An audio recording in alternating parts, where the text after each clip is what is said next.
Some flights between Vancouver and Toronto have been diverted, delayed, and canceled following Monday's Delta Airlines plane crash at Toronto's Pearson Airport. I spoke with some passengers arriving at YVR to hear about their experience leaving. We were 3/4 of the way there in the air, and they turned the plane around. They could have landed at London, they could have landed at Kitchener, they could have arranged for coach buses, they could have landed in Hamilton, and we would have all been in Toronto on time.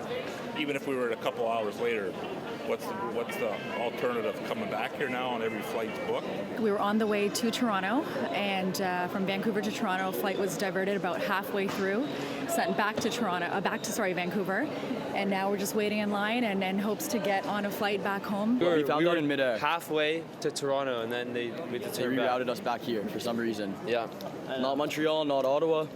Yeah, and then after an hour, they said that open back up. I have schoolwork to go to. Yeah, we all have a bunch of schoolwork. Yeah, I'm gonna flunk tests. We have a bunch of tests soon. We were taxiing down the runway, and then they canceled the flight, deplaned the flight, and we had to pick up our bags. Now we're in the lineup. Now we have to rebook our flight. Flights have resumed at Toronto's Pearson Airport, but 2 runways are closed as investigators from Canada's Transportation Safety Board begin their work on what may have caused the crash. It was a zoo this morning. Flights are delayed, people sleeping on the floors.